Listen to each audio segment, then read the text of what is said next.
अब दीपावली की छुट्टी के बाद काफी समय बाद आज वीडियो अपलोड करने का मौका मिल रहा है। तो अगला सवाल है समांतर श्रेणियों से 100 से 200 तक की सभी सम संख्याओं का योगफल ज्ञात कीजिए। संख्या कितनी है बेटा? 100 से 200 के बीच कितने अंक होंगे हमें नहीं पता, पदों की संख्या नहीं पता, पदों की संख्या निकालनी है और पदों की संख्या निकालने के बाद उनका योगफल भी निकालना है। दो चीजें हमें इसमें ज्ञात करनी है। तो सबसे पहले हम क्या बनाएंगे? एक सीरीज बना लेंगे, क्योंकि क्या दिया है? सम संख्याओं का।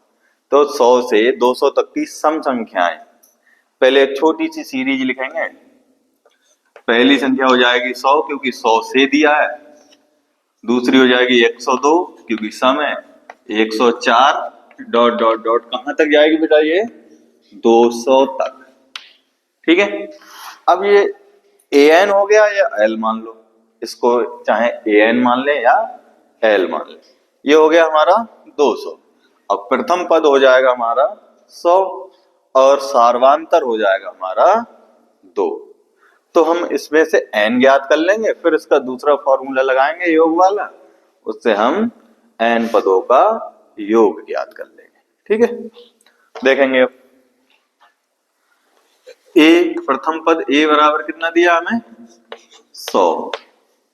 सार्वांतर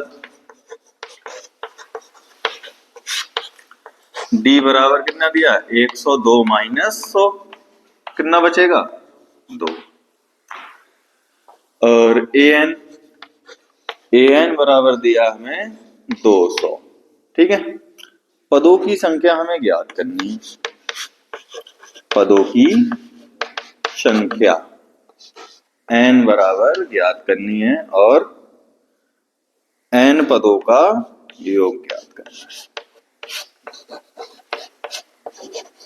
n पदों का योग Sn, ये भी हमें ज्ञात करना है। ठीक है, अब पहले an वाला फॉर्मूला लगाते हैं, उसके बाद Sn वाला लगाएंगे। तो फॉर्मूला होता है an बराबर a plus n minus 1 into D. an हमारे पास कितना दिया है? 200 बराबर a कितना दिया है? 100 प्लस n हमें ज्ञात करना है और d हमारे पास है 2।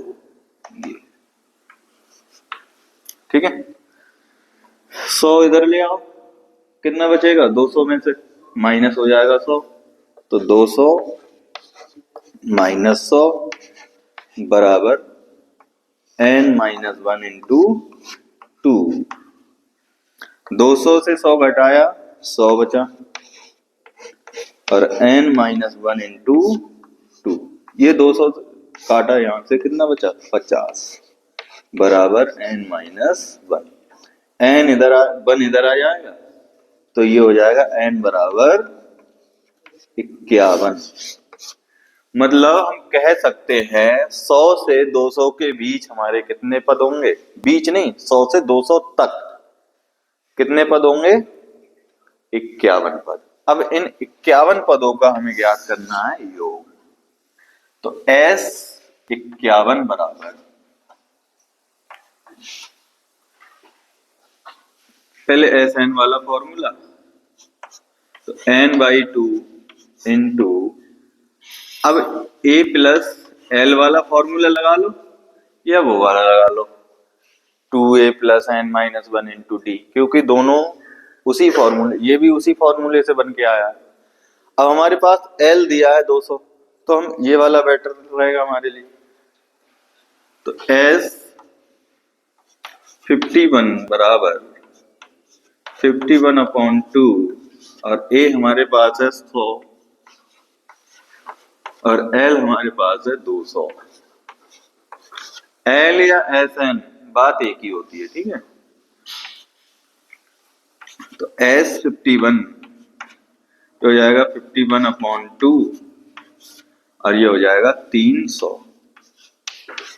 इससे हमने काटा 300, ये बचा 150।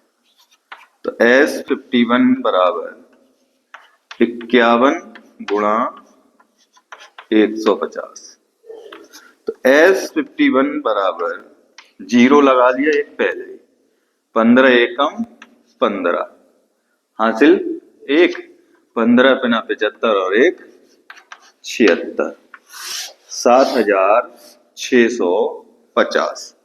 जो हमारी मतलब ये 100 से 200 तक, 100 से 200 तक सभी सम संख्याओं का योग जो होगा वो कितना आएगा? 7650 आएगा। ये रहा हमारा आंसर। उतार लो इसे।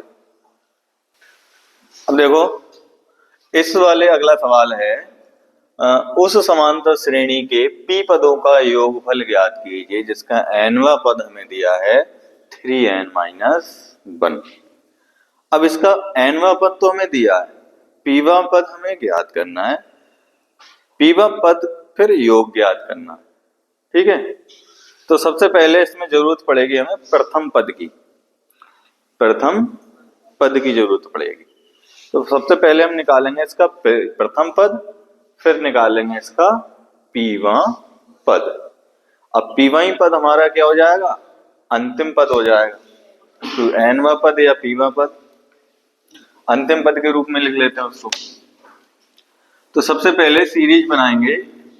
हमें दिया an बराबर 3n-1 दिया, हमें निकालना पहला पद। तो n बराबर क्या रखना होगा? n बराबर रख देंगे 1।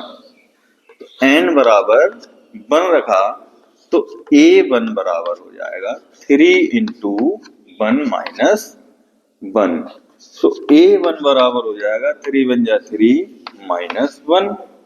तो a1 बराबर हो जाएगा हमारा 2। प्रथम पद आ गया हमारा 2। अब निकालेंगे हम pवां पद। pवां पद के लिए n बराबर कितना रख दें? p। तो AP बराबर हो जाएगा 3p - 1। ठीक है, ये हो गया हमारा pवां पद। इसी को हम लिख सकते हैं l, इसी को हम क्या लिख सकते हैं? l लिख सकते हैं। अब p पदों का योगफल निकालना, क्या हमें p पदों का योगफल निकालना है। जब p पदों का योगफल हम निकालेंगे तो हमें दिया है Sn बराबर n/2 और a + l, या यहां पर हम लिख सकते हैं AP भी लिख सकते हैं, यहां पे प्रॉब्लम कुछ नहीं।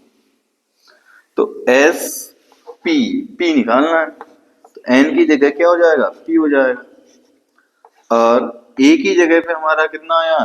2 प्लस l की जगह पे है 3p - 1। ठीक है, तो ये हो जाएगा SP = p/2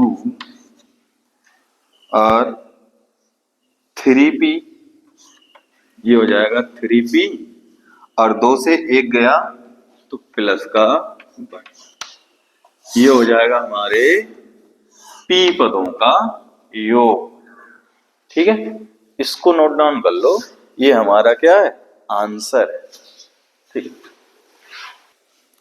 अब देखो अगला सवाल है हमारे पास, किसी समांतर श्रेणी के n पदों का योग कितना दिया है? 3n² - n दिया है। तो हमें प्रथम पद ज्ञात करना है और उसका सार्वांतर ज्ञात करना है। ठीक है, तो Sn बराबर दिया है हमें, Sn बराबर दिया है 3n² - n। अब ज्ञात करना है हमें प्रथम पद, प्रथम पद ज्ञात करना है a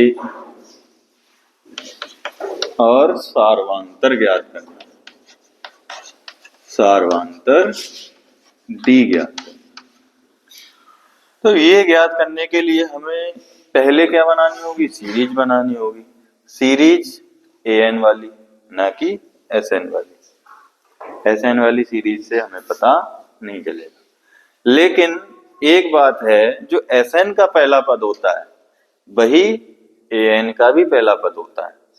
आई बात समझ में? नहीं, जो एस एन का पहला पद होगा वही ए एन का भी पहला पद होगा। इसको देखेंगे पहले, एन बराबर रखेंगे 1, एन बराबर 1 रखने पर तो ये हो जाएगा S1 बराबर 3 इंटू 1 का स्क्वायर माइनस 1। तो ये हो जाएगा 3, 1 पे चाहे कितनी भी घात हो उसका मान हमेशा क्या रहता है? 1 ही रहता है, -1। तो 3 एकम 3 माइनस 1 बराबर हो गया 2। ये जो S1 आया हमारा कितना आया? 2 आया। अब निकालेंगे S2। S2 तो S2 के लिए 3 इंटू 2 की पावर 2 माइनस 1, क्योंकि जहां जहां n है, जहां जहां n है वहां हम क्या रखेंगे? 2 रखेंगे। क्या रखेंगे? 2। ठीक है, तो 3 इंटू 2 दूनी 4 माइनस 2, ये हो जाएगा 4 तियां 12 माइनस 2 बराबर हो गया 10। अब देखो, अगर हम यही सवाल हमारा ऑब्जेक्टिव में आ जाए तो ऐसे ही आंसर आ जाएगा। प्रथम पद हो गया हमारा 2 और सार्वांतर क्या हो गया? पहला पद और दूसरे पद का क्या है? योग ही तो है। जब पहला पद और दूसरे पद का योग है तो इसका मतलब इसमें 2 जुड़े हुए हैं, तो इसको कितना होना चाहिए? 8 होना चाहिए। अब 8 से 2 जाएगा, कितना बचेगा? 6 बचेगा। तो सार्वांतर हमारा कितना आ जाएगा? 6। अगर ये ऑब्जेक्टिव में आ जाए तब ऐसे ज्ञात करना है, अदरवाइज इसके लिए एक फॉर्मूला है। क्या है? एक पद और निकालने, n बराबर 3, तो S3 हो जाएगा हमारा 3 इंटू 2 3 का स्क्वायर माइनस 3, तो ये हो जाएगा 3 इंटू 3 का स्क्वायर 9 माइनस 3, 9 तियां 27 माइनस 3, कितना बचा हमारे पास? 24। ठीक है, अब हम ज्ञात करेंगे हमारे पास अगर हमें an निकालना है तो an जब निकालना होता है तो होता है Sn माइनस Sn माइनस 1। मतलब पहले हम बड़ा पद लिखेंगे, उसमें से दूसरा छोटा पद घटा देंगे तो हमारा an निकला है। ठीक है, अब प्रथम पद तो हमें पता है, प्रथम पद पता है, नहीं पता है फिर भी निकल आएगा यहां। तो देखेंगे n बराबर रखेंगे हम 2, n बराबर 2 रखा, a2 बराबर s2 माइनस s2 माइनस 1, तो a2 बराबर हो गया s2 माइनस s1, तो a2 बराबर s2 हमारे पास कितना है? देखो s2 हमारे पास 10 माइनस s1 हमारे पास कितना है? 2 है, तो a2 हो गया हमारे पास 8। a2 हमारे पास कितना हो गया? 8। ठीक है, a3 हम निकाल लें। a3 के लिए हम ऐसे ही यही प्रक्रिया अपनाएंगे, s3 माइनस s2 हो जाएगा, 3 माइनस 1 2 हो गया, तो a3 हमारे पास हो जाएगा, s3 हमारे पास कितना है? 24 है, माइनस s2 हमारे पास 10, तो ये हो जाएगा a3, 24 से 10 गया 14। तो अब प्रथम पद, देखो प्रथम पद जो हमने बताया कि प्रथम पद वही होता है जो योग का, योग वाली सीरीज और an वाली सीरीज का जो प्रथम पद होता है वो दोनों का सेम रहता है। अगर भरोसा नहीं है तो देखो अभी देख ले रहे हैं, निकाल के भी देख ले रहे हैं। S1 निकालेंगे तो S1 माइनस S1 माइनस 1, तो S1 बराबर हो जाएगा S1 और ये हो जाएगा S0, और S0 है ही नहीं हमारे पास, तो ये क्या हो जाएगा, 0 हो जाएगा। तो S1 A1 यहां रखेंगे, A1 बेटा। तो A1 बराबर क्या हो जाएगा हमारा S1, क्योंकि S0 हमारे पास कोई संख्या नहीं है। तो A1 बराबर S1 हमारे पास कितना है, S1 है हमारे पास 2, तो ये हो जाएगा 2। तो आंसर जो हमें मिले हैं, प्रथम पद कितना आया, 2। प्रथम पद कितना आया, 2। और सार्वांतर, सार्वांतर D बराबर कितना आया, दूसरा पद मतलब A2 माइनस A1 या T2 माइनस T1, बात एक ही है। D बराबर A2 हमारे पास कितना है, A2 है हमारे पास 8, और A1 कितना है 2, तो सार्वांतर हमारे पास आया 6। अगर हम सीरीज बनाना चाहें, यही बन जाएगी 2 कॉमा A2 कितना है 8 comma 14 comma 20 comma 26 dot dot dot. ठीक है, तो ये हमारे क्या रहे, आंसर है, इसको उतार लें।